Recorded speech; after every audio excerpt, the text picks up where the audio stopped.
Idaho Matters podcast is brought to you by St. Luke's On-Demand Virtual Care, which allows patients to see a provider from their home using a computer or smartphone with on-demand care for common ailments such as a cough, sore throat, or a sinus issue. More information at stluke'sonline.org. Idaho Matters is taking a deep dive into the loss of farmland here in the Gem State. Are you a farmer? What challenges do you face as farmland shrinks in Idaho? We want to hear your story. Email us at idahomatters@boisestate.edu or leave us a voicemail using the Talk to Us feature in the Boise State Public Radio app. And then listen to our series on farming called Land and Legacy. Episodes available on Monday afternoons in the Idaho Matters podcast feed. More Idaho Matters now from the studios of Boise State Public Radio News. I'm Gemma Gadet.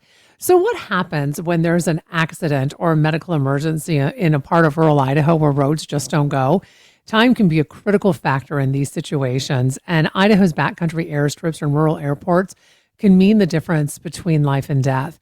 Now, the pilots who fly in and out of these remote airstrips are a special breed.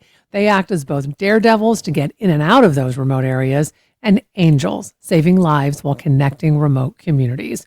Art Mortvedt is one of those daredevils. He's flown solo to both the North and South Poles in his Polar Pumpkin. It's a bright orange Cessna, and when he isn't flying, he is a big advocate for keeping backcountry aviation alive.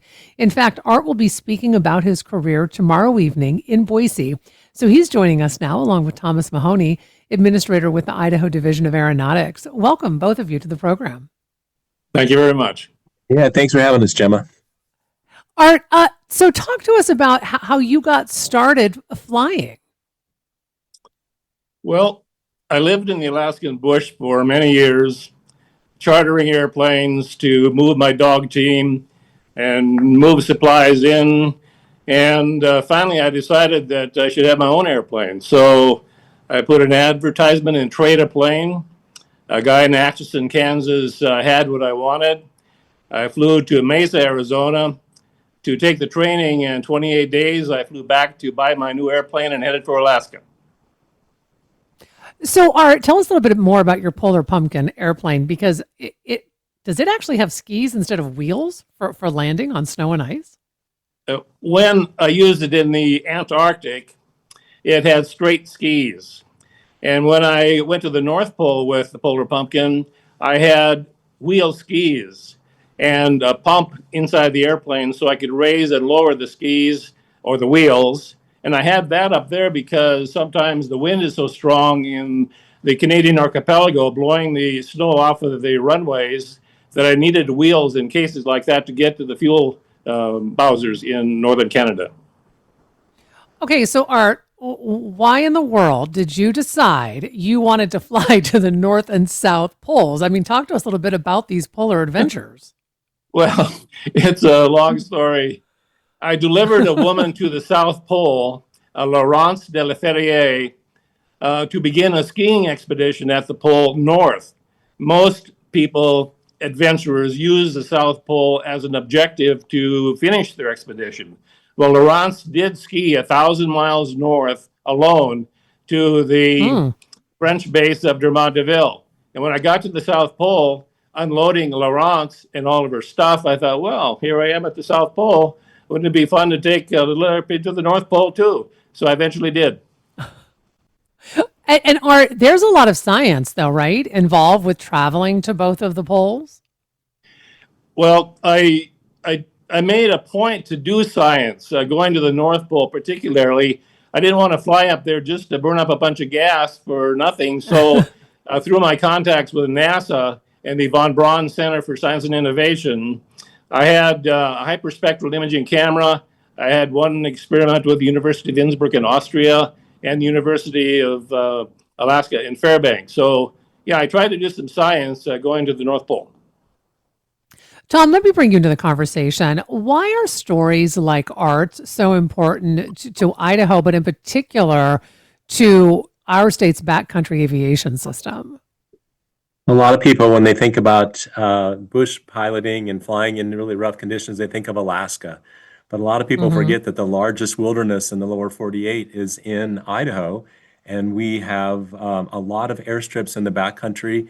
And some people would say that our conditions are more challenging than Alaska, or certainly different. And that skill set is very unique to Idaho. We spend a lot of time in the Idaho Division of Aeronautics educating pilots, both within Idaho, and then it's a destination for a lot of people around the country to come here. And we try to educate them about how to safely operate in those backcountry airstrips. Tom, how important have these backcountry airstrips here in Idaho, and even some of these, remote small airports, been to the formation of Idaho's, identity, but really like the West's identity? I mean, it's, this rugged independence that we all seem to possess. It's interesting if you go back about 100 years, Gemma, and look at the Frank Church and the development that occurred back there as people first explored for furs and then gold and lumber and all of that, and the importance of aviation to provide access back there. Mike Doris out of McCall has often said, we wouldn't have the wilderness that we have today if it weren't for airplanes, because otherwise we might have paved over a bunch of those mountains with roads to gain Mm. access. And instead, we're able to do it with airplanes. And so they've been very beneficial.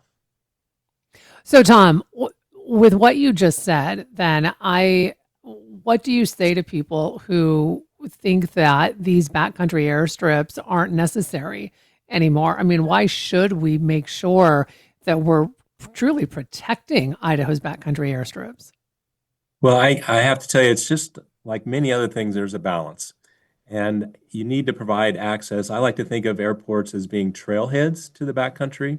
And yes, I don't like the noise any more than anyone else. When I'm on the ground, I don't like to hear the airplanes.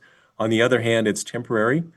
They go away, as opposed to one example is perhaps we need to have a trail that goes back in to provide supplies to someplace. Well, if you start looking at the impact of that trail and all the horses and mules you have to use to get supplies back there, as opposed to not having any trail at all, leave it wild and just fly an airplane in and land on a 2,000-foot long strip and bring all your supplies in that way, that actually might be a better outcome.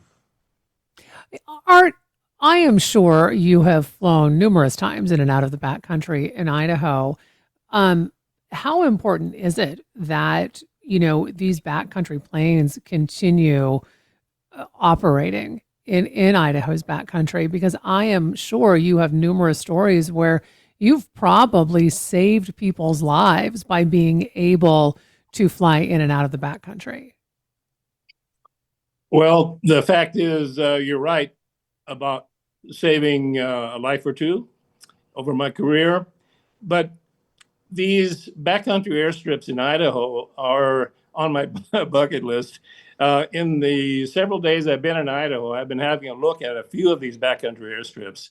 Fabulous and critical for Idaho and for these other pilots from around the country that come to Idaho to practice their skills at higher elevation, perhaps, and dirt strips, maybe rocky strips, but just improving the general pilot capability of pilots all over the United States. So it's very, very important that these airstrips be kept and maintained. And Art, as I mentioned, you are going to be speaking tomorrow evening, talking about your career. What are you hoping that folks take away from listening to your stories tomorrow evening? Well, one of the primary things is that little old nobodies like me can have a dream and follow it up and succeed. And Tom, before we let you go, same question for you. I mean, here you've brought Art in. What are you hoping that folks can learn and better understand? Well, one of the things I'd like people to understand is the challenges that Art went through to make it to the North and South Pole. Just the practical things of, how do you get a weather forecast? How do you get fuel out there? The logistical challenges and the safety considerations. We really want people to make wise choices when they fly airplanes.